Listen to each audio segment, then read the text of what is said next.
In my previous life, my mother received the news prematurely and compelled Xie to marry me. However, she and my father perished during the journey of exile. Shortly after our union, Xie became indifferent towards me, which ultimately led to my despondent demise in a rural retreat. In this life, I no longer seek to repay kindness with obligation, resolutely refusing to wed Xie. To my surprise, he has become infatuated with me. 1. The moment I opened my eyes and beheld my mother, it felt like yesterday. Her face was etched with sorrow, and the handkerchief in her grasp was twisted almost into a ball. Ultimately, it seemed she steeled herself and declared through gritted teeth, "Ninger, then choose Xie." Xie? It had been so long since I had heard his name that I felt somewhat disoriented. That boy played with you in the countryside. It can be considered innocent childhood affection. If you marry him, he surely would not deceive or humiliate you. Before I could respond, my mother gently patted my hand, finally exhaling a breath, though her eyes suddenly glistened with tears. Her voice trembled. "Ninger, from now on, mother cannot accompany you. You must never be willful again. Once married, you must dutifully support your husband and raise your children. Xie is an ambitious lad. If he can achieve scholarly success, you will become a lady of status, far more dignified than your mother. If he does not succeed, he may become a teacher, and I shall provide you with a generous dowry to ensure a smoother life." I stared blankly at her, my vision gradually blurring. My mother ruffled my hair. "Silly child. Why are you crying? It's merely a marriage. If you miss home, you can always return. We can see each other again." But I wouldn't be able to see her again. "Mother, I would never see you again. You would succumb to illness during the exile, and my father, grieving too deeply, would follow suit." I shook my head vigorously, tears streaming down my cheeks. In my previous life, my parents had received news of impending exile and claimed it was due to the family wanting me to become a concubine for an elderly marquis, hastening my marriage to Xie. By the time I learned the truth, they had already perished on the way to exile. Wiping away the tears from my eyes, my mother sighed. "All right, there is little time left. I must visit the Xie family. The wedding must be arranged within these 2 days." I suddenly grasped her hand. "Mother."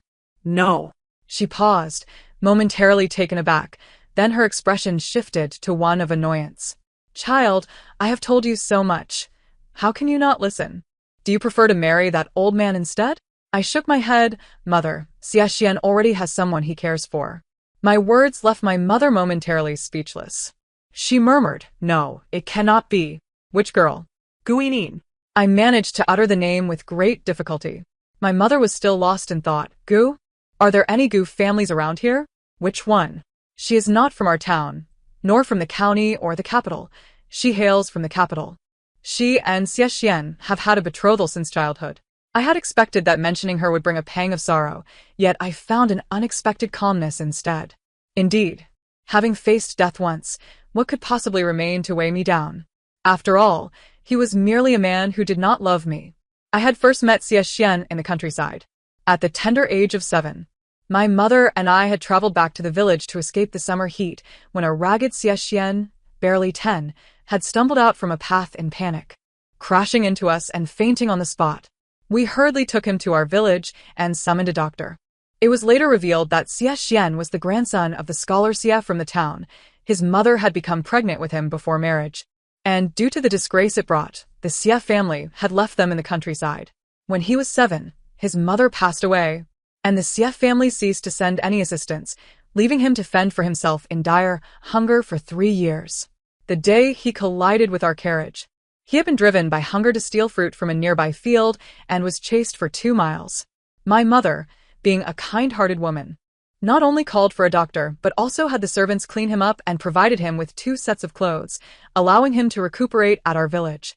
During that time, I was quite mischievous, and the village children dared not play with me, so I sought out Xie, dragging his still recovering body to climb trees for peaches, catch cicadas, and even once attempted to wade into the river for clams, only to be caught and sent back by my mother. Xie bore the blame, and my mother did not punish me, which endeared him to me greatly. Our relationship flourished. My mother kept him in the village and had him accompany me to a nearby tutor for literacy lessons. To my surprise, Xie proved to be remarkably intelligent, quickly winning the tutor's favor. 2 years later, he passed the childhood examination and subsequently succeeded in both the county and prefectural exams, becoming a scholar at the tender age of 14. Thus, he was acknowledged back into the Xie family. Before his departure, Xie Xian knelt before my parents and deeply bowed 3 times. 2. My mother said that Xie Xian was a man of deep feelings and would not stand idly by. Indeed, in my previous life, when my mother went to propose marriage to the Xie family, Xie Xian had coincidentally returned from the capital. Although hesitant, he quickly consented. Yet, a lack of love is simply that, a lack of love. The bond we shared in our youth could only sustain a harmonious melody for 2 or 3 years. Once Xie Xian achieved success in the capital and was recognized back into the marquise, everything changed. Compared to the talented Gu Yin from the capital, I, a mere merchant's daughter from a remote countryside, felt utterly inadequate and uncouth, lacking in proper decorum. It was only natural for Xie Xian to prefer Gu Yin. Yet, reflecting upon it now, a trace of resentment lingers.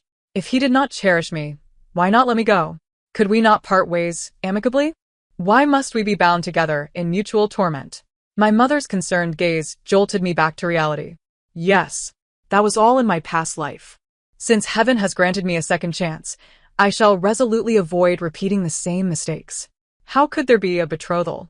My mother hesitated. If you do not marry Xie Xian, whom will you marry? I cannot trust anyone else. I replied firmly. Then I shall not marry. What? Ninger, are you mad? If you do not marry, you must. My mother abruptly halted, her grip so tight that the orchid embroidered on her handkerchief became misshapen. Indeed, if I did not marry, I would have to accompany them into exile. The exile was to a perilous land in the southwest, fraught with dangers. Even if we reached the destination, it would be rife with venomous creatures and miasma.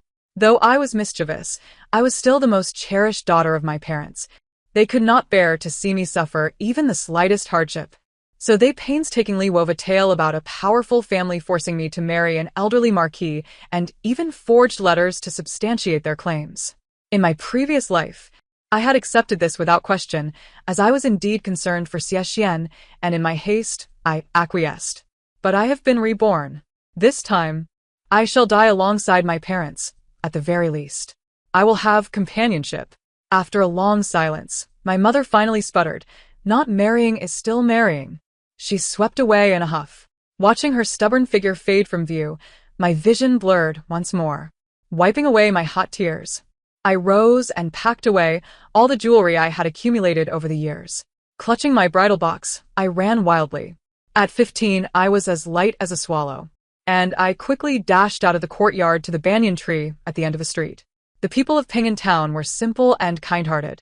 Though I was the daughter of a cloth merchant, my parents indulged me, allowing me to frolic freely even as I came of age.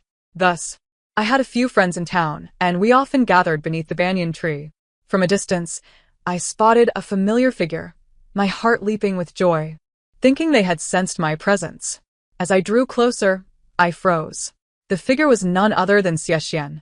"Oh, Xie the young scholar, when did you return?" Someone passing by greeted him. Xie Xian replied with a gentle smile, "I returned this morning." At 18, Xie Xian, though merely a scholar, possessed a handsome demeanor. Every action he took radiated the elegance of a scholar, making me feel utterly unworthy beside him. Indeed, I had reached too high. Xie Xian's gaze soon fell upon my face, his eyes deep and his lips curling into a smile. "Ninger, I have returned." In the past, I would have eagerly approached him, sharing the town's latest happenings. But I was no longer the Lin Xuanning of yesteryears. I had witnessed him. Clad in red on our wedding day, his face flushed with shyness, I had seen him parading through the streets on a fine steed, exuding pride. And I had also seen the coldness in his eyes during dark moments behind closed doors. His features, still youthful yet reminiscent of his former self, now seemed to blur my senses. Xie Xian waved his hand in front of me. "Ninger, what is wrong with you?" I forced a laugh, tugging at the corners of my mouth. Indeed, everything was of my own making. As the daughter of a humble merchant, the child of a sinner, how could I dare to aspire to the gates of the noble house? Instinctively, I took a step back. Just as I was uncertain how to confront the current situation with Xie Xian, a voice called out, growing nearer. "Xuanning, Xie Xuan." "Ah, I knew you two would be here. It was Lu Zhaoxing, the youngest son of the town's butcher. He was somewhat rotund from his hearty appetite, and as he ran, the flesh on his face jiggled. Upon reaching us, he leaned on his knees, panting heavily. Xie Xian, why have you suddenly returned from the capital? Isn't the provincial examination approaching? It suddenly dawned on me. Yes. It was already July, and the provincial examination would commence in the golden autumn of August. Originally, Xie Xian had intended to showcase his talents in this examination, but for some unknown reason, he had returned to Ping'an town. In my previous life, he had been preoccupied with the Lin family's exile, which had hindered his examination, drawing ire from his mentors and grandfather. This time, free from my entanglement, he would undoubtedly find it much easier. Thus, I smiled and urged him, Indeed, Xie Xian, why have you returned so abruptly? Hurry back to the capital. If you miss the examination, you won't be able to become the top scholar next year. Right, the top scholar. Lu Zhaoxing attempted to join in the jest, but upon meeting Xie Xian's solemn gaze, he immediately shrank back, silenced. I too noticed something amiss with Xie Xian. His lips were pressed tight, and his gaze was cold and unyielding, revealing his displeasure. Indeed, he was displeased. In the next moment, he seized my collar, pulling me away, casting a warning glance at Lu Zhaoxing. Once we were at a distance and seeing me struggle, he finally released me. Lin Xuening, how can you still laugh when the Lin family is in turmoil? I was taken aback. He had already learned of it. Did you hurry back because you knew? Xie Xian's expression was stern. Otherwise, why would I? So it was. My mother had spoken truly. Xie Xian was indeed a man of deep feelings. The support the Lin family had provided in the past had evidently left a lasting impression on him. However, when he had rushed back to assist the Lin family, he could hardly have anticipated that my mother would seize the opportunity, forcing him to marry me. In this lifetime, that would not happen. I presented the makeup box in my arms towards him. No need for that. My mother has already inquired, and it's merely an exile of the family. Here, since they're going to confiscate the estate, these valuable ornaments should not be cheapened for the officials. I was thinking of sharing them with you, so you might look after me a bit. Xie Xian regarded me with an odd expression. His eyes narrowed, pupils constricting, as he scrutinized me, seemingly questioning. Ningya, when did your speech become so ornate? I was momentarily stunned before I smiled. After over a decade of being married, I had indeed changed. Isn't this how I learned to speak from you? I teased. Xie Xian, when you become the top scholar and hold a high office, don't forget your little partner. He looked at me with a peculiar expression, as if weighing something. After a long pause, his expression shifted abruptly. He snorted softly and waved his sleeves as he turned to leave. Hey, why are you angry? I could always share more with you. Watching Xie Xian walk away, I finally exhaled, only to inwardly chastise myself. Xuening, is your family really facing confiscation and exile? Lu Zhaoxing asked incredulously. I nodded slowly. Yes, the main family has incurred misfortune, and we collateral branches are implicated. What? How can this be? You've never benefited from the main family, yet you cannot escape suffering. Lu Zhaoxing exclaimed indignantly. I smiled bitterly. Did not the sage say, when one flourishes, all flourish. When one suffers, all suffer? After saying this, I pushed the makeup box towards him. Take this, come on, let us find Xiao Luer. I heard this exile is to the southwest, and as a delicate girl, I must take plenty of medicine for the journey. Otherwise, if a poisonous snake bites me, won't I swell up like you? I am not a dumpling. I have a face of fortune. Lu Zhaoxing retorted immediately. I playfully tugged at his ear. You do indeed have a face of fortune. Suddenly, I felt a prickling sensation on my back. Turning around to scrutinize, I found only a few familiar faces from the town. How strange. I skeptically scratched my head and stepped into the nearby apothecary. Xiao Luer was the youngest son of Dr. Liu in town. Due to his frail health, he had been bullied by local children since childhood, which led him to often hide in the apothecary, reeking of medicine. He was always stubborn, just as he was now. Father has said that our Liu family practices medicine to save lives, not to harm. I clarified, it's not about harming, it's about saving. Lu Zhaoxing nodded emphatically. Exactly. Xiao Luer, look at Xuening, so beautiful. What if she gets targeted and bullied on the road to exile? If her face were covered in sores? It would be different. Evildoers would find her repulsive. Exactly. Xiao Luer, if you don't hold on, do you believe I won't just scratch a few lines on my face right now? I threatened. Xiao Luer panicked, stammering in agreement. After preparing the medicine, he insisted on giving me a few bottles of pills he claimed were for treating my asthma. I waved my hand. Xiao Luer, do you not understand what exile is like? We can't even bring spare clothes, let alone medicine. If you truly want to help me, give me a few remedies for treating snake bites and my asthma. I can cram them in last minute.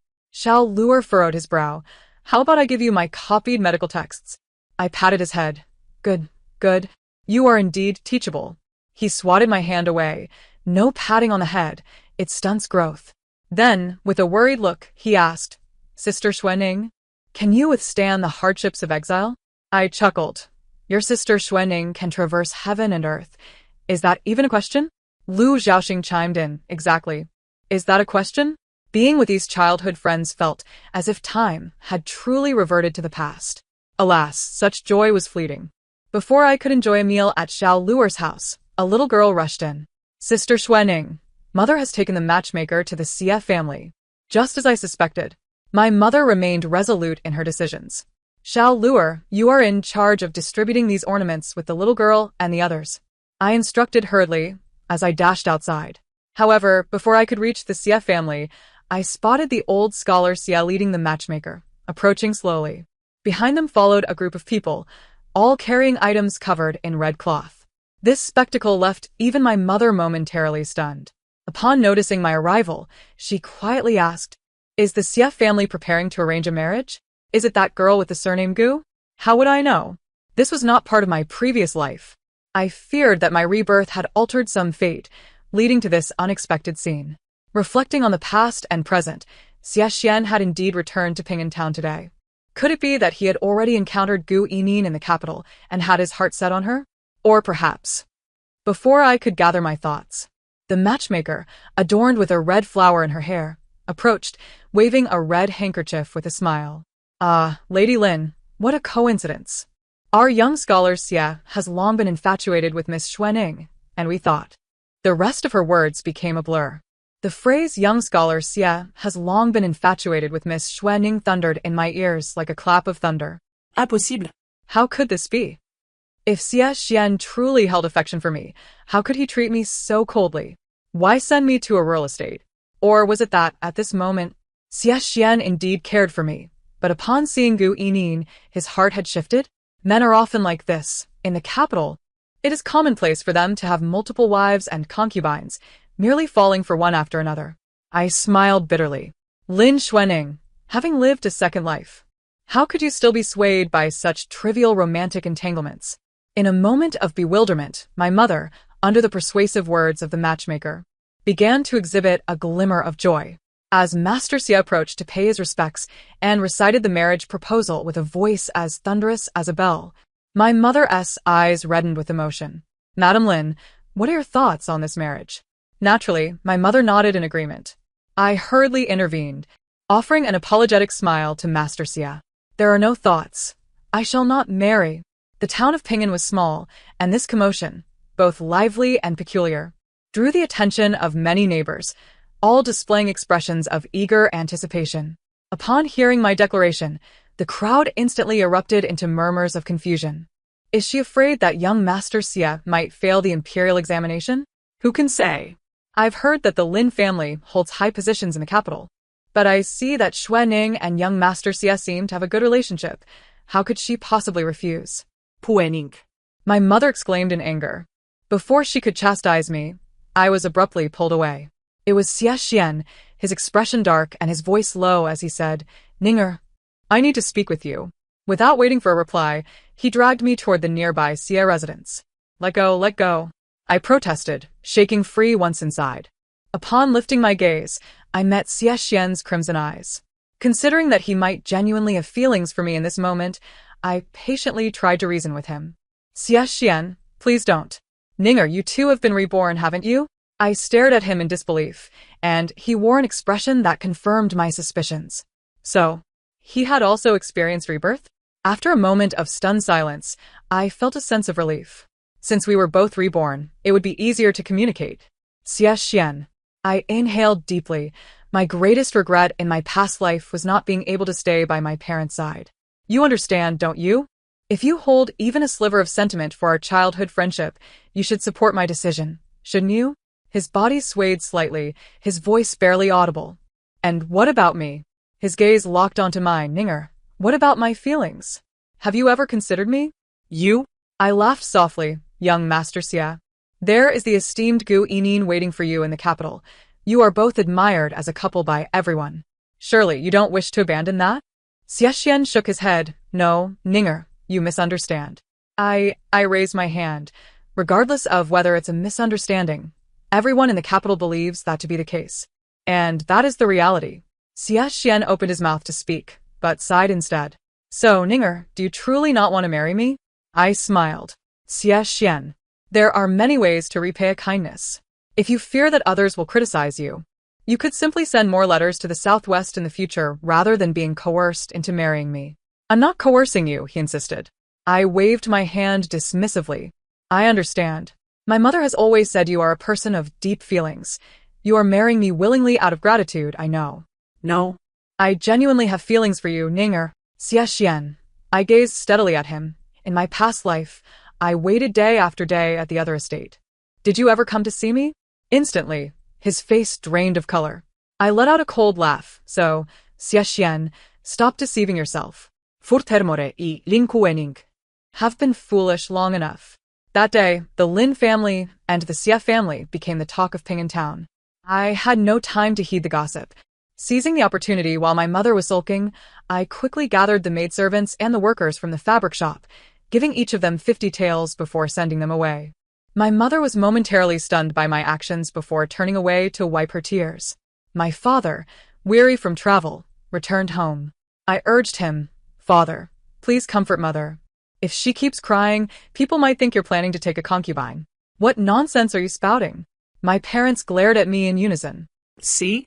I might as well check the fabric shop for any worthwhile goods. If there's anything extra, share it with the neighbors. You two continue your romance. In my previous life, after marrying Xie, I had managed affairs for 6 or 7 years, so I knew how to handle matters properly. I decided to wait until my parents calmed down before returning. The shop was left with only some old fabric. You clever girl, my father remarked, sighing once more. But Ninger, if you are exiled, the journey will be perilous. Father, I had Dr. Liu prepare a prescription. If I brew it and apply it to my face in the coming days, it will allow me to develop sores, making the journey safe. Father looked astonished, then sighed deeply after a long pause. Your mother and I originally planned to keep this from you. But the news of your exile ultimately came from that scoundrel Xie. He has always doted on you, and likely let the information slip unintentionally. It's fate. I frowned. Father, the message came from Xie? Yes, my father said, walking slowly to sit in the armchair, his face clouded with worry. That boy has always held affection for you. Though it was all rather sudden, he intended to marry you to ensure your safety. He even suggested we fake our deaths to escape. He would find 2 corpses for us, but that would mean we would have to live in hiding, always in fear. Your father and I have lived our lives with integrity. So, in my previous life, it wasn't my parents who coerced Xie into marrying me. After a long silence, my father sighed again. Ninger, you and Xie share a deep bond. Just marry him. This way, your mother and I can rest easy. Indeed, this way, you two will die of grief a month after the exile, and I would nearly become a divorced woman, dying before I reach 30. My father gazed at me in disbelief. Ninger, you speak nonsense. Father, I have been reborn. All of this has already transpired. I looked at him earnestly. Otherwise, given my nature, if I were to give away my wealth, would the entire Lin family not be ruined? How could I keep up appearances? Despite my fervent assertions, my father still found it hard to accept the notion of rebirth. When I finally informed my mother, she wept profusely in my embrace. My poor Ninger, how have you suffered so? After her tears subsided, she no longer pressed me to marry. My father left again, previously to verify whether the Lin family had truly encountered misfortune, but this time to make arrangements. My mother and I began seeking information on how to survive in the wilderness, what to be cautious of during the exile, and how to prepare for it.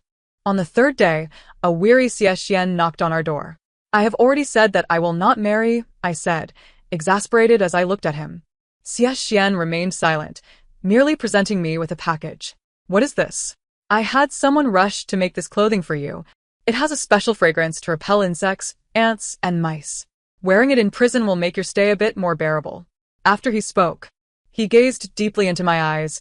Ninger, please take good care of yourself and your uncle and aunt. I did not refuse, but simply nodded. Thank you. Once Xie Xian left, my mother emerged from behind, letting out a deep sigh. What has come over this boy? How could he change his heart so easily? I smiled. Mother, the capital is dazzling and enchanting. He is no longer a simple country boy, naturally prone to change, but his heart is not wicked. Just not in love. That was all. In this regard, I considered it a win-win situation. In the following days, Lu Zhaoxing and Xiao Luer visited one after the other. My mother delved into the study of medicine, while my father learned self-defense techniques from the town's old constable. As for me, I organized our affairs and managed to gather 1,000 taels to give to Xie Xian. He likely shared the experience of rebirth with me. While he had some skills, he would find it difficult to manage without funds, since he was concerned for our welfare.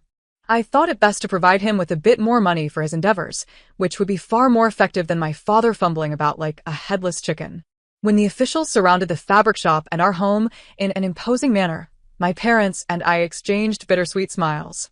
As we were bound and taken away, Lu Zhaoxing followed behind, sobbing uncontrollably, his little pigtails and runny nose evident as he wiped them with his sleeve. I caught a glimpse of Xie Xian beneath the banyan tree.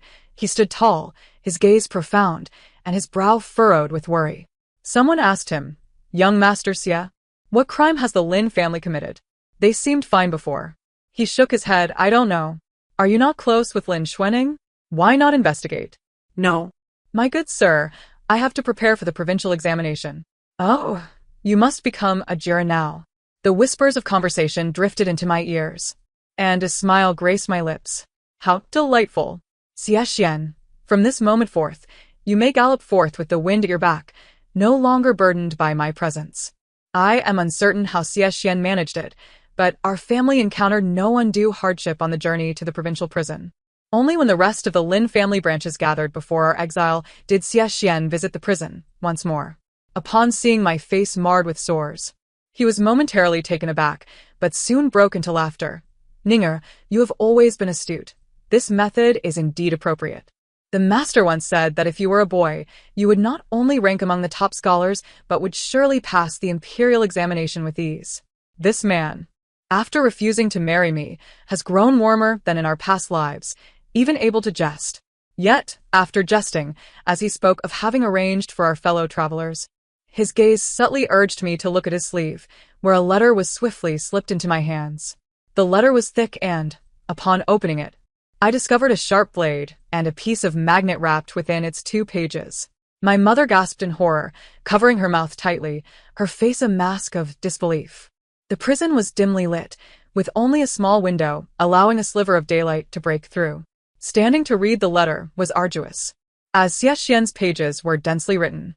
Initially, they contained only warnings, and I squinted to absorb every word. My father leaned in. "Now that we are here, why can't that rascal Xie Xian simply speak his mind instead of writing a letter?" Yet my body began to tremble slightly. Hot tears fell, splattering onto the letter and blurring the dark ink.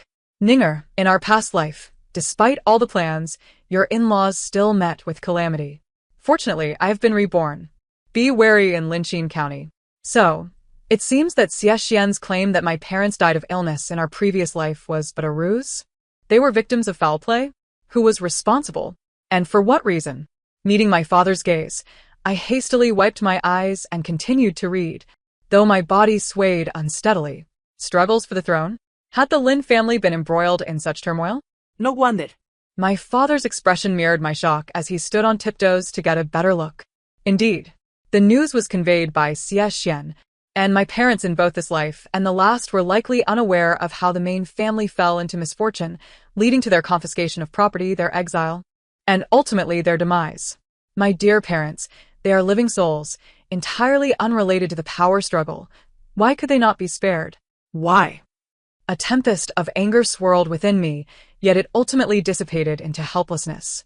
At the end of the letter, Xie Xian penned, Ninger, I had thought you would find comfort and joy in the countryside as you did in your childhood, but I was mistaken. In this life, regardless of where you may be, I hope you find joy and that all your endeavors meet with success. Is he seeking to sever all ties with me? Perhaps that is for the best. The letter fell into the chamber pot, the ink quickly dissolving and vanishing from sight. My father, however, was left in a state of confusion and regret. It is my fault. Had I listened to Xie Xian and staged a fake death, it would have been far better. Why must we take such risks, dragging you both into this? I quietly consoled him. Father, do not blame yourself. At this juncture, even a feigned death may not guarantee our safety. Besides, Xie Xian has already made arrangements. His intelligence ensures that we will not encounter danger. My mother nodded in agreement, and my father appeared somewhat reassured. Our exile required us to travel 50 miles daily. The Lin family's branches set forth, having made preparations. Though we were not shackled or bound, it was less than 2 hours before we were met with wails of despair. My father, accustomed to the hustle and bustle of business, found the journey manageable, while I, having seen the world, thought this distance trivial. Yet my mother, unable to bear the strain, faltered before half the day had passed, compelling my father and me to take turns supporting her. From dawn to dusk, until the moon hung high in the sky, we finally paused to rest. A thin blade slipped from my sleeve, quickly returning to embed itself in a wooden staff. A smile tugged at my lips. Xie Xian had indeed provided me with a formidable tool. In our past life, despite being the top scholar, Xie Xian had many acquaintances, including one skilled in concealed weapons. This particular weapon, known as Xing Wuzong, was my favorite. I practiced daily for 3 months before mastering its use. Far more effective than the fine needle hidden in my hair. Lost in thought, a sudden shout broke through. I quickly looked up, only for my mother to cover her eyes. Ninger, do not look. My father muttered under his breath, and this is just the first day. Nearby, an unknown relative lamented, do not speak of the first day. From the moment we set off this morning, their expressions were ominous. Alas, what a shame for such a fine girl to lose her purity. It is truly tragic. I removed my mother's hand from her eyes. Lost her purity? Since I am here, I cannot simply stand by. Hey, Ninger, where are you going? I need to relieve myself. Climbing a tree branch, I scrutinized the scene under the luminous moonlight. This was not as I had imagined.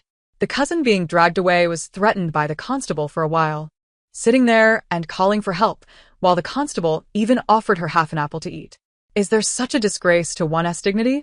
Or perhaps, are these Xie Xian's agents? Or did they have a prior affair? I observed the constable closely before retreating quietly. My parents, seeing my return, assessed me with cautious eyes, and upon confirming I was unharmed, they relaxed. I gently pressed on my mother's calf, reassuring her, do not worry, your daughter is not reckless. My mother shot me a glance, yet exhaustion soon overcame her, and she fell into a deep slumber. My father quietly offered me half a bun. Ninger, you must be hungry. Hurry and eat. I was taken aback. Today, we were given only 2 buns, yet he saved half? I quickly waved my hand. Father, I am not hungry. You should eat it. As we were engaged in our gentle push and pull, a soft cough interrupted us, and we turned to see a constable tossing something from his arms before turning to leave. Bang! I quickly released my mother's leg and caught the item with both hands, inhaling its aroma in astonishment as I looked at my father. Meat? Gaining my father's affirmation, I stealthily angled my body to shield us from prying eyes and shared some with my father, saving the remainder for my mother. My father wiped his mouth. Xie Xian is quite considerate. I could not help but chuckle. Indeed, I did not part with 1,000 taels of silver for nothing. With the constables providing meat every 3 days, my parents and I fared relatively well, yet the other branches of the family quickly withered away. One day, a child of about 7 or 8 collapsed. Doctor. Quickly find a doctor. The constable scoffed. In this desolate place, where would a doctor come from? Besides, you are exiles. Do you have the money to seek a doctor? You! Enough of that. You are criminals. Either carry him or leave him behind. Choose one. As the concealed weapon in my sleeve stirred with anticipation, a familiar voice echoed from the distance. Are you looking for a doctor? My parents and I exchanged incredulous glances. Is that little Dr. Liu? Liu Er's elder brother? When Liu Yuanfeng arrived atop a fine steed, my eyes nearly popped out of my head. It truly is him. Little Dr. Liu, over here, quickly. My father disregarded the constables and beckoned Liu Yuanfeng to check on our cousin. Seeing this, I hurried towards the constable. Constable, look here. We are traveling 50 miles a day. If someone is unwell, they will slow down our progress, which would hinder your task, right? Why not let the doctor treat him, so we can move faster? Others chimed in, their faces pleading. The constable, unable to bear the sight of my festering face, averted his gaze. Speak your piece, but do not crowd me. Reluctantly, he waved his hand. Then let us rest for half an hour. The clan's younger brother had been treated, yet he lacked the strength to continue onward. It remained a mystery how Liu Yuanfeng managed to negotiate with the local officials, for he simply rode alongside him, inciting envy among the others. When night fell and we rested, Liu Yuanfeng discreetly confided, Little Liu has been pleading with me at home for several days. I truly could not withstand it. Moreover, I have acquired a few of your adornments. One cannot be too harsh when accepting gifts. I could not suppress a chuckle. The following day, after the younger brother had regained his health, he insisted on riding, throwing a fit when urged to walk, prompting the officials to lash him with a whip. Reluctantly, he trudged along, tears streaming down his face. The rest of us abandoned any thoughts of riding and obediently followed the path on foot. With Liu Yuanfeng present, although the journey was arduous, we remained largely unscathed.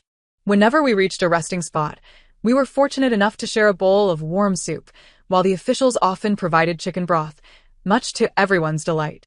Upon our arrival in Ning County, a group from the capital joined us, significantly swelling our ranks.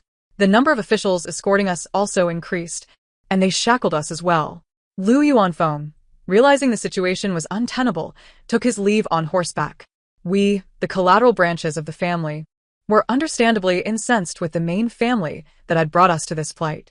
Although we cursed them along the way, we refrained from taking action during our rest. Exhaustion rendered us powerless, and despite our grievances, we could not be excessively harsh, as we were, after all, kin. The main family, compared to us, seemed to have suffered even more grievously. As night descended, my father, with tear-filled eyes, sought out a clan uncle whom he had not seen in decades. Curiosity compelled me to sneak a glance. The uncle appeared aged and despondent, his hair completely white. He lamented to my father, "You have truly endured much hardship." Upon returning, my father wiped his tears and said, "Ninger, your uncle had black hair just a few years ago. He has suffered greatly." My mother, too, was visibly affected. I surveyed our relatives, and in that moment, who among them had not endured tremendous suffering? It was infuriating to think of the scoundrel who had embroiled us in this power struggle. Why must their ambitions drag the entire clan into anguish? Just then, I noticed two unfamiliar officials exchanging glances before stealthily slipping into the woods.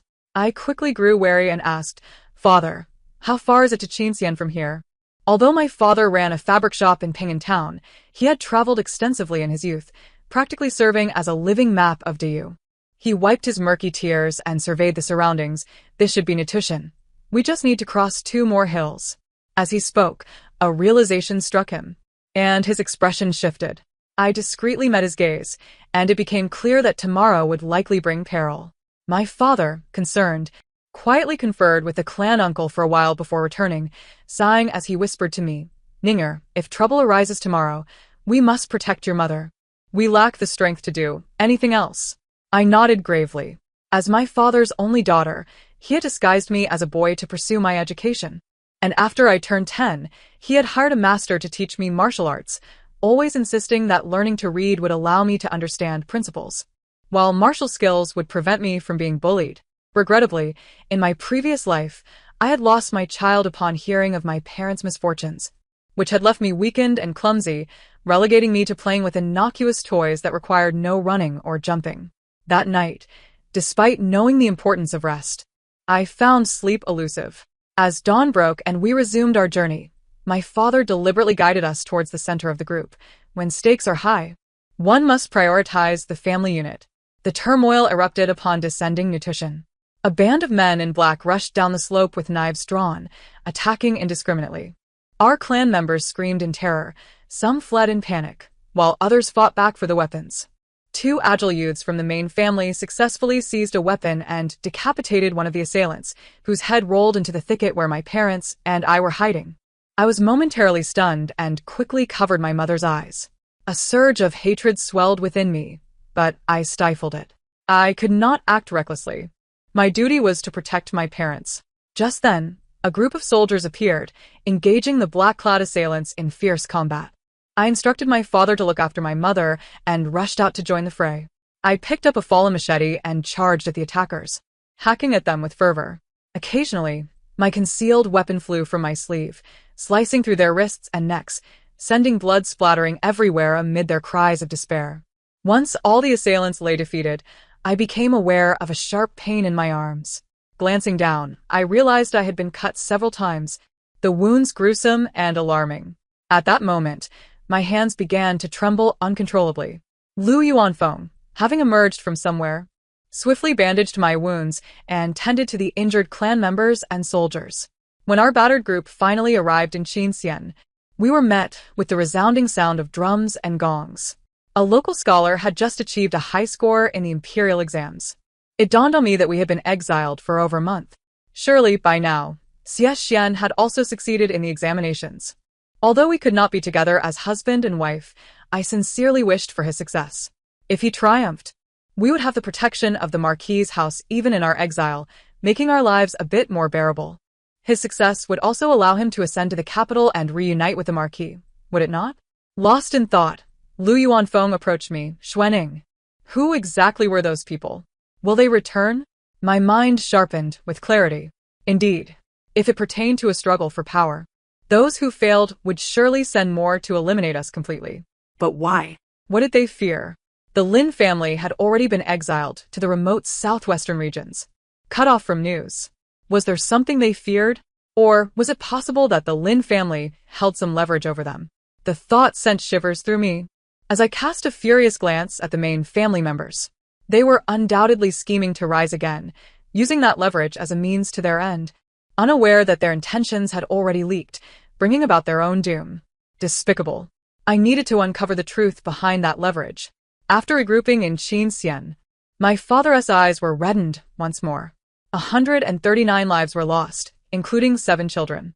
I surveyed the surroundings, and my kin were similarly affected, silently shedding tears, their faces filled with sorrow. Those with the strength began digging graves, intent on burying our kin on the spot.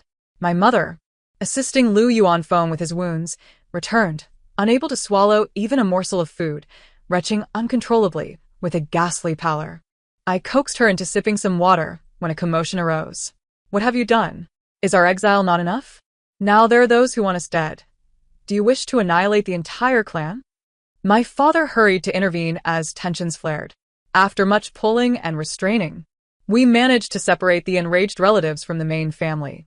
My father did his utmost to soothe them, while I scanned the crowd, my gaze landing on a youth from the main family who had pressed his lips together in silence. Perhaps because I, a girl, had wielded a machete against the black-clad men, he did not reject my approach. After 3 or 4 days of tentative closeness, he finally spoke. The main family had once had an aunt who became a concubine in the palace, but she had long since fallen out of favor and had no children. She had seemingly no connection to the power struggle, yet, for reasons unknown, she had disguised herself and returned to her family 3 or 4 months prior. Since then, several members of the main family with positions had met with calamity. They faced either dismissal or imprisonment. One individual was later found to have connections with the Northern D tribe, inciting the emperor's wrath. Initially, the decree was to execute the entire clan, but the 7th prince pleaded for mercy, resulting in our exile instead. The 7th prince? I inquired with a furrowed brow. Yes. The 7th prince is the most favored son of the current emperor. I pressed on. So does that mean our Lin family truly has ties to the D tribe? He erupted in indignation. How could that be possible? Both legitimate sons of the family perished in the north. Do you not know? How could I, a mere offshoot, be privy to such knowledge? Yet there seems to be a glimmer of insight regarding that incriminating evidence. It is likely a testament to some prince's clandestine dealings with the D tribe. Judging by the 7th prince's intervention on behalf of the Lin family, the odds are overwhelmingly in his favor. As I pondered, the individual sighed deeply, lamenting, I have heard that the head of the family initially sought assistance from Chancellor Gu. But to my dismay, he offered no aid in the court. Instead, it is the seventh prince who has historically been at odds with our Lin family, who has stepped forward. The complexities of human nature are truly bewildering. He scratched his head in anguish and glared at me in frustration. Why are you striking me? What folly is this? Lamenting your youth. If you truly wish to achieve something, learn some martial arts from me. In time, you too may defend your family and vanquish foes. The boy's eyes lit up with excitement. You can teach me, though I am of the fairer sex. My ferocity in battle has indeed astonished my kin. Under the moonlight, as I guided others in martial training, curious youths from the clan began to join in. I remained silent, merely demonstrating and correcting their stances. The once despondent Lin family began to revive, invigorated by the fervor of these young hearts. When it was time to rest, my father quietly confided, those officials claimed that the county magistrate only dispatched aid after receiving a letter from the Marquis of Ningyu. Do you know the Marquis of Ningyu and Ningyu? I nodded. Xiexian's father is the Marquis of Ningyuan. My father appeared enlightened, yet I was filled with astonishment. At this moment, Xiexian had just achieved success in his examinations and had not yet traveled to the capital, let alone made an acquaintance with the Marquis. How could he persuade the Marquis to send a letter to the magistrate of Qin County?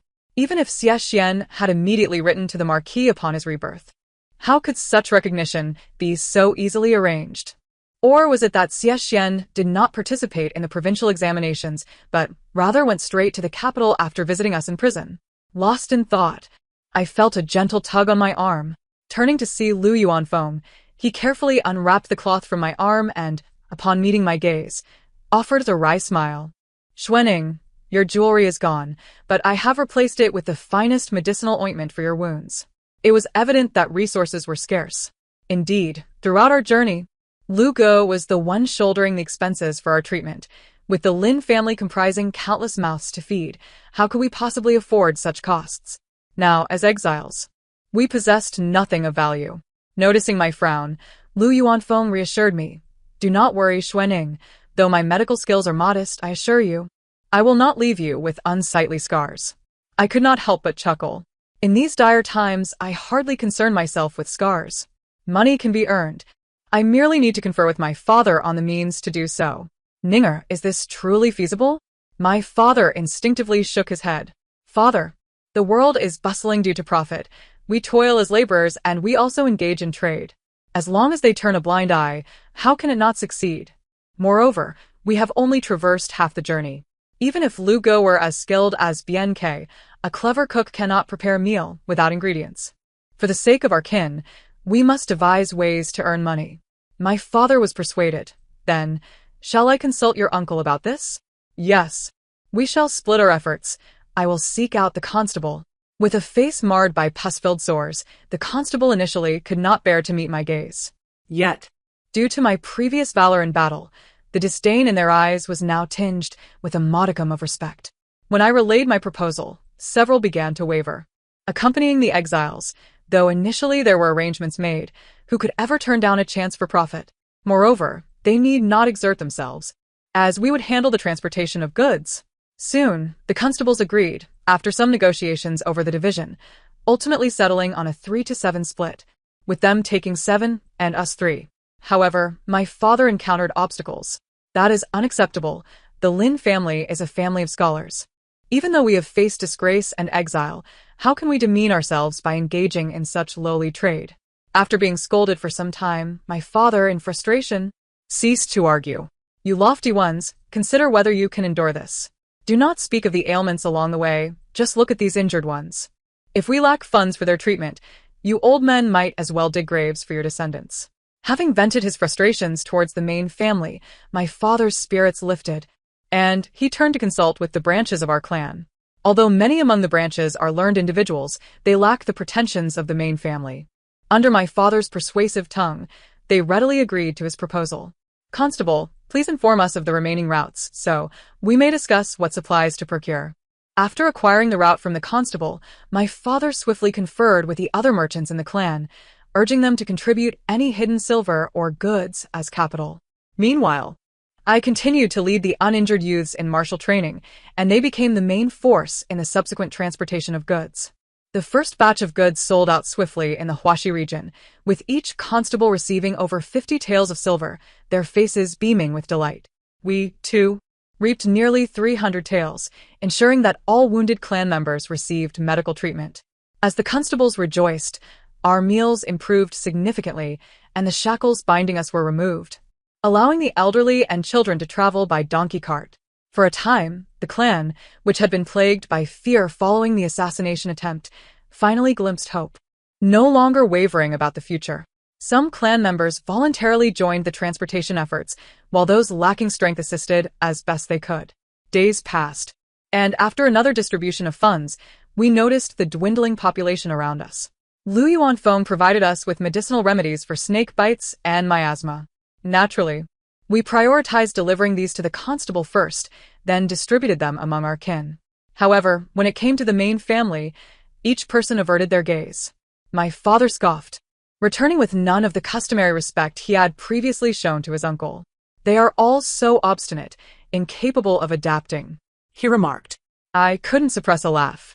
During this time, the sores on my face gradually diminished, yet the sun and wind over the past 2 months had left my skin as dark as coal, save for my increasingly luminous eyes. Glancing towards the main family, I reassured my father, "Do not worry, it will soon change." My father regarded me with skepticism as I winked at him. Lu Yuanfeng had not only been aiding in healing but had also covertly administered medication to the main family. With the constant threat of another assassination looming, it was time to extract the evidence from them.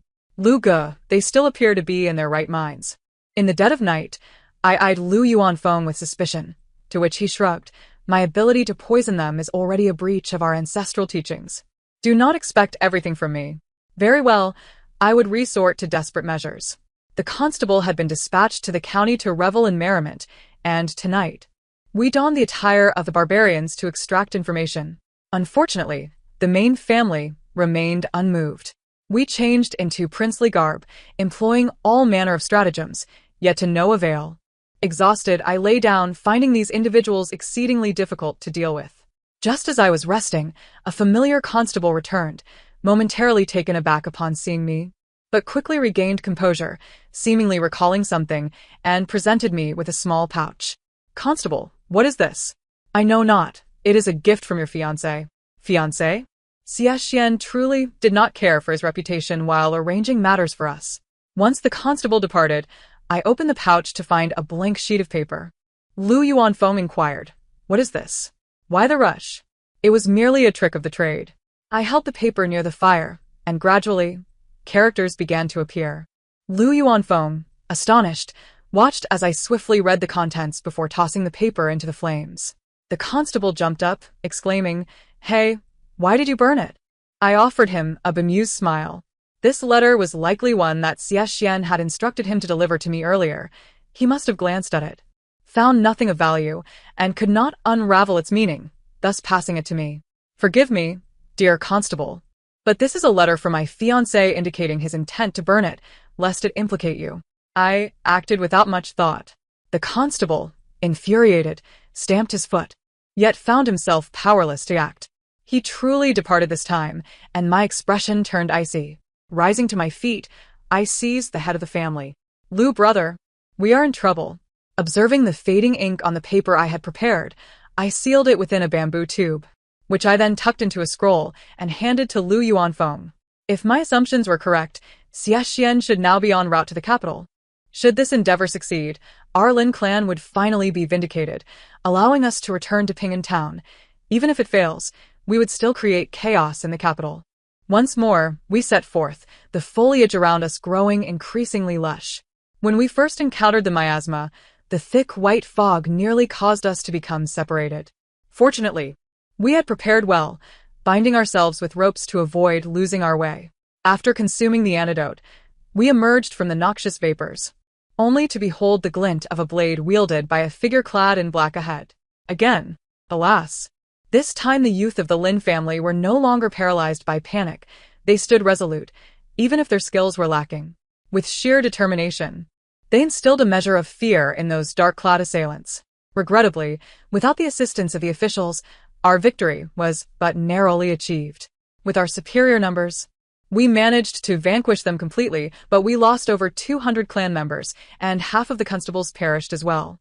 Silently, we dug graves for our kin and transported the constables' bodies to the county. Lu Yuanfeng and my mother tended to the wounded, and one of the collateral branches could no longer contain his rage, delivering a vicious kick to the head of the family. "You owe me my son's life." His words instantly resonated with the mournful cries of the clan. I too felt tears prick at my eyes. After a moment of furious exclamation, the man slowly sank to his knees. "My poor son, only 16, what have you done? Not only have you condemned us to exile, but you also demand our lives?" Wave after wave. "Are you intent on exterminating our clan?" The head of the family averted his gaze, and I inhaled deeply before stepping forward. "Uncle, please rise. I assure you, this will be the last wave." He gazed at me incredulously. "Really? Indeed, truly. They possess evidence of the seventh prince's collusion with the barbarians. But I have already obtained this evidence and sent it to the capital." The head of the family and a few others who were aware of the situation looked at me with trepidation. "You insolent child, cease your nonsense." The head of the family shouted, his anger causing his mustache to bristle. I dismissed his ire with a wave. "Whether it is nonsense or not, we shall soon find out." They exchanged glances, uncertainty flickering in their eyes. Xie Xian, after all, was reborn, while I held disdain for his affections. His abilities were nonetheless credible. It was merely a matter of time. We traversed mountains and valleys until we reached the place of exile, our hands now laden with 1,000 taels of silver. After presenting our earnings to the garrison, they assigned us the lightest of duties. Most of our kin labored in agriculture, while my mother, having gained medical knowledge from Lu Yuanfeng during our journey, took on the role of a healer, thus alleviating her burdens significantly. The martial youths remained behind, while the others accompanied their fathers to trade, sharing their profits equally. As a result, despite living modestly, our clan experienced a year of relative peace. Recently, a branch of our family welcomed new life, and it seemed our fortunes were improving. However, those from the main family grew restless. Upon hearing whispers of a family member stealthily departing the place of exile, I could not suppress a laugh. "Sister Xuening, shall we not pursue them?" A young man inquired anxiously. "Pursue what? Are we not exhausted from our daily labors in cultivation?" "Let them go," I replied. Only by leaving could they find closure. The individual did not return after 3 months, prompting another wave of anxiety among the main family, who sent out another emissary. Upon my father's return from business, after contributing 2,000 taels of silver and various supplies to the garrison, he discreetly informed me, "Ninger, I have learned that Xie Xian has truly achieved the highest honor. This boy has truly made something of himself. Had you married him back then?" He paused, noticing my calm demeanor. "Ninger, could it be that in a past life?" I nodded. He was also a top scholar. My father sighed. "Ah, what a pity. What was there to lament? A wife from a rough and impoverished village would only be hidden away in the back courtyard of a distant estate, unseen by others, far preferable to my current freedom." Reflecting on the self-pity I felt during the final days of my previous life, I could only conclude that I had been utterly blinded by my emotions. So, what if I was frail after giving birth? Having trained in martial arts, how could the high walls of that distant estate contain me? Yet I had willingly succumbed to the depths of heartache and foolishness. In this life, I need not speak of my parents. Even the toil of cultivation far surpasses languishing by the window, shedding tears. A year passed in the blink of an eye. The place of exile, revitalized by 2 years of trade, began to show signs of prosperity. Just as we joyfully prepared for the new year, a decree arrived. The Lin family was finally vindicated, and the entire clan rejoiced. The eunuch delivering the edict brought me a proclamation. The 12th prince and Lin family's Xuening became acquainted during humble beginnings. My mind buzzed with confusion. My parents were equally astonished. Once the eunuch finished reading the proclamation, I stammered, struggling to suppress my shock. "Isn't Xie Xian the 8th son of the Marquis who has fallen into obscurity?" The eunuch cast me a sidelong glance. "Such titles cannot be used for the 12th prince." He continued, "Do you wish to marry the 12th prince? If you agree, you would become a royal consort, soaring to great heights." Before he could finish, I interrupted him. I do not wish to. The eunuch stared at me in disbelief. What did you say? Xuening will not marry Xie, my mother echoed, regaining her composure. My father nodded emphatically. We are pleased for him as the 12th prince, but we dare not aspire to such heights. This is royalty. Have you not considered this carefully? My parents and I exchanged glances, and we all shook our heads in unison. The eunuch scrutinized us for a long moment before bursting into laughter. As we looked on in confusion, he explained the 12th prince's guess was indeed correct. He then adopted a serious demeanor. By imperial decree, the Lin family is to be rewarded with 1,000 taels of gold and a southern pearl for their assistance when the 12th prince was in humble circumstances. Unlike the shackles and chains we endured during our exile, our return was marked by the protection of officials. Our journey was facilitated by carriages and sedan chairs. Upon our return to Ping'an town, it was now the spring equinox, with all things awakening. The seals on the cloth shop were lifted, and familiar faces of servants and maids greeted us in the courtyard, while townsfolk waited outside, their eyes brimming with tears. Master, madam, young lady, you have finally returned. Lin master, Lin madam, Xuening, you have returned safely, truly a blessing from the heavens. The celebrations included jumping over fire pits and drinking pomelo water. Finally, when I lay down, gazing at the familiar room, I pinched my face hard, feeling the pain, and then I smiled. I had truly returned. Everything was as it had been. No, there were differences. That scoundrel Lu Zhaoxing had actually married and fathered a chubby child. The little braid had taken up a job at a tavern, excelling in his duties. Even Xiao Luer had begun to preside over court sessions, and I heard that Dr. Lu had arranged a marriage for him, ensuring he would wed in a few years. After the emotional reunion with old friends, laughter ensued. When the conversation turned to the Xie family at the end of the long street, currently undergoing renovations, everyone couldn't help but express their sentiments. Who would have thought Xie Xian was actually a prince? Exactly, no wonder he excelled academically. Little Braid remarked, what a pity. If Xuening had married him back then, she would be a royal consort now. If he were to become emperor, you might have been the mother of the nation. Everyone nodded in agreement. I chuckled. You all dream so grandly. Why not wish for gold ingots to fall from the sky? Lu Zhaoxing scoffed. Xuening, you have become increasingly mercenary. All you think about is money. Do you not like money? I glared at him. Lu Zhaoxing nodded vigorously. I truly adore her. I'm currently saving up to buy my wife a gold bracelet. Upon hearing this, a chorus of disapproving murmurs erupted. You haven't married yet. Once you do, you'll understand the importance of cherishing your wife, came the retort, which only incited further derision. I gazed out the window, a faint smile gracing my lips. In my past life, when Xie Xian and I had just tied the knot, our affection was equally sweet. Alas, it was a fleeting joy. In this lifetime, I neither seek marriage nor harbor expectations, hoping instead that he finds stability in his elevated position. After all, the calamity that befell the Lin family has passed, yet the struggle for power remains unresolved. Life in Ping'an town is simple and unadorned, perhaps due to a shift in my mindset after a few days of revelry. I grew weary of the antics of the wild girl and began to take over the fabric business from my father, traveling far and wide to engage in commerce. The vast and splendid kingdom of Dayu is filled with warm-hearted and hospitable folk, though it is not devoid of rogues. Yet, when compared to the 2 assassination attempts from earlier, they seem merely a tickle to me. Disguised as a man, I once again returned by boat with my fabrics, and as I admired the rugged, verdant mountains lining the shores, a large vessel drew near. The storyteller aboard the ship boomed. Just as His Majesty lamented the end of his life, a sudden whoosh pierced the air, and behold, a flash of cold light. Can you guess what happened next? Immediately, someone lamented, "Hurry up and tell us. What's there to guess? Why, it's just the reward money. I'm the one giving it." The storyteller cleared his throat and continued, that cold light was the glint of a thin blade. In the blink of an eye, it sliced a slender gash across the 7th prince's neck.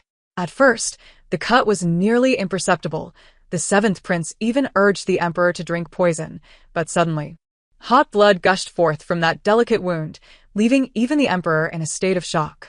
Who did this? Which general possesses such skill? Indeed, this is rather mysterious, isn't it? Someone exclaimed in frustration. Isn't the storyteller supposed to spin tales?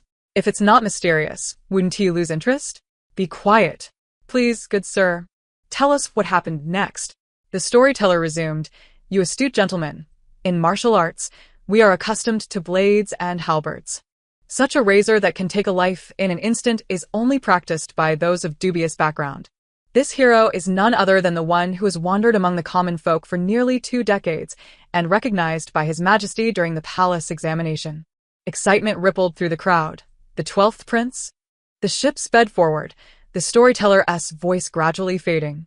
Indeed, he is a retainer of the 12th prince, known in the martial world as. I touched the concealed weapon in my sleeve and murmured, Iron-armed man. A smile spread across my face. After all, Xie is a reincarnate. My worries were unfounded. Sure enough, upon returning to Ping'an town, news of the 7th prince's palace coup and subsequent demise had spread like wildfire. A young man with a braid animatedly recounted the tale of the coup, concluding with a sigh, Minister Gu's entire family was annihilated. What was the name of his daughter again? Inin? She asked the most talented woman in the capital. Exceptionally beautiful, yet alas, she died with a wound no larger than a bowl on her neck. Speaking of which, I heard His Majesty holds the 12th prince, our Xie in high regard. It's a pity that after all these years of wandering, the royal family doubts his lineage. I wonder if he can ascend to the throne. If he does, do you think we'll all rise with him? His words had scarcely left his lips when a sharp knock landed on his forehead. The young man turned angrily. Who is it? Don't you know I'm the illustrious 12th princess? Upon seeing the visitor, he quickly swallowed his words. Lu Zhaoxing tugged at his wife, exchanging greetings with Xie and hastily departed as if on greased soles. The young man, belatedly realizing the situation, cursed Lu Zhaoxing for his cunning and fled in a panic.